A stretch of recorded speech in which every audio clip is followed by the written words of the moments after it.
Le monde change à une vitesse phénoménale, et de jour en jour, la situation politique mondiale se fragilise.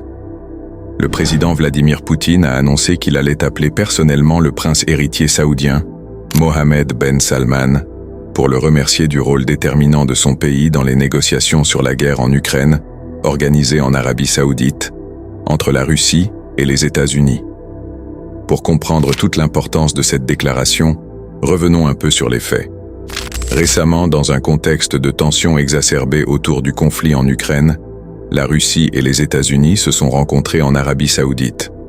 Ce pays, traditionnellement reconnu pour son influence au cœur du monde musulman, a su offrir un cadre neutre et propice au dialogue entre ces deux grandes puissances. L'objectif principal de cette rencontre était de discuter des moyens de désamorcer la crise et de chercher, même de façon préliminaire, des solutions diplomatiques pour mettre fin aux hostilités. Il est intéressant de noter qu'en dépit de l'envergure du débat, l'Europe a été largement oubliée. Alors que la Russie, les États-Unis et l'Arabie Saoudite occupent le devant de la scène, le rôle historique de l'Europe dans la diplomatie internationale semble relégué, ce qui soulève des questions sur son influence future dans la gestion des crises mondiales. L'Arabie Saoudite s'est ainsi positionnée en véritable médiateur. Les discussions ont pu se dérouler dans une atmosphère constructive, où les Américains et les Russes ont trouvé des points d'accord stratégiques sur la fin de ce conflit. Dans ce contexte, la reconnaissance exprimée par Poutine prend tout son sens. En promettant d'appeler le prince héritier, il souhaite souligner publiquement le rôle décisif que son pays a tenu dans ces négociations.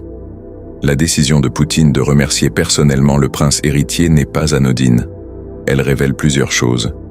D'abord, une reconnaissance sincère de la contribution saoudienne dans une phase cruciale des négociations. Ensuite, elle montre la volonté de la Russie de renforcer ses liens avec les pays du Moyen-Orient, en particulier avec ceux qui partagent une vision alternative de l'ordre mondial face à l'influence occidentale. Donc, que pouvons-nous attendre de cette dynamique? D'un côté, ce geste pourrait ouvrir la voie à une nouvelle ère de dialogue où le rôle des pays du Moyen-Orient se verrait renforcé. L'Arabie Saoudite essaye de se trouver une place déterminante dans l'agenda politique mondial et ne veut pas rester une nation passive dont le monde peut se passer. La promesse de Poutine de remercier personnellement le prince héritier saoudien est bien plus qu'un simple signe de courtoisie.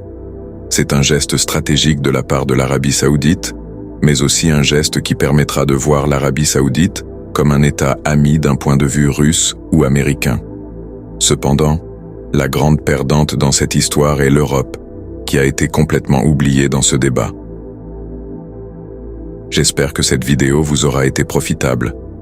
Qu'Allah nous guide et nous protège tous.